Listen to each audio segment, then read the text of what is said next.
Ya, kita ada 7 penjuru dan antara saingan kita adalah JRS lah. Opco pun ada, PKDM pun ada, Warisan ada. Tapi kita mempunyai keyakinan di Tambunan ini kita akan menang lah.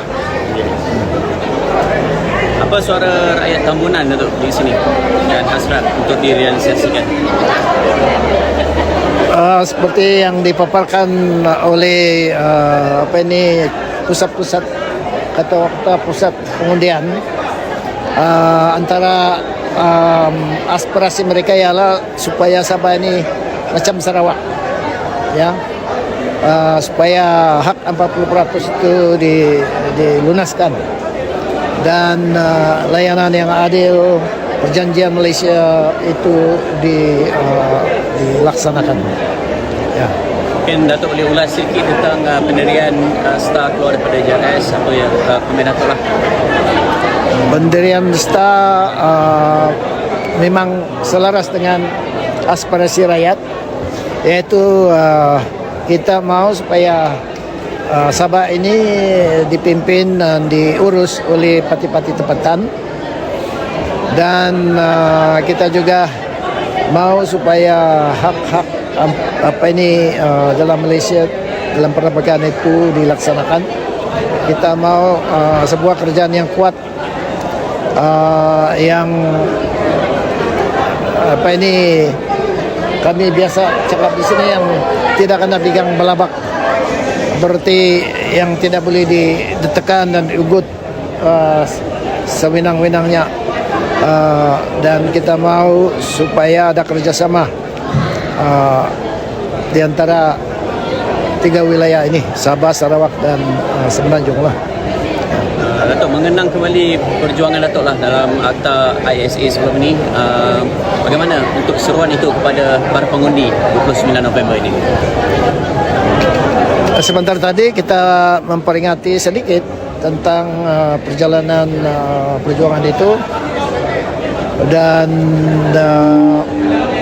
mereka faham, dan sebab itu mereka sokong, dan mereka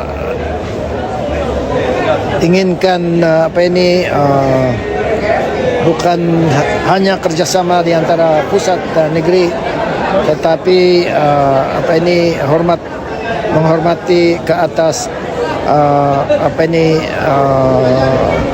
hak-hak yang ada di dalam perlembagaan.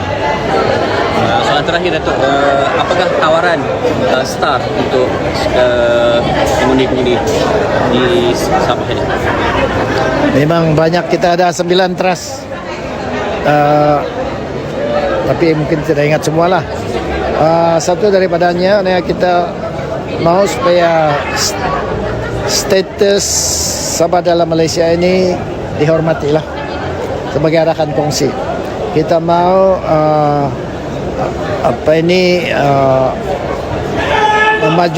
memajukan Sabah dengan ekonomi baru, seperti pembangunan ekonomi hijau, ekonomi biru, ekonomi digital dan sebagainya.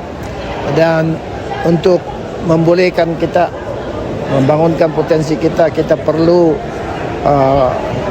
dilunaskan, dibayarkan hak-hak hasil 40%. Begitu juga kita akan selesaikan masalah-masalah yang sekarang ini tergantung, seperti listrik dan air, dan juga jalan raya yang di kampung-kampung. Sebab bila mana kita memperolehi hasil kita ini, Sabah akan ada dana untuk melaksanakan projek-projek seperti yang saya katakan tadi. Soalan terakhir lah Datuk, bagaimana potensi untuk boleh menangan STAR? Kita lihat ada pertambahan kerusi daripada sebelum ini. Kalau saya sudah round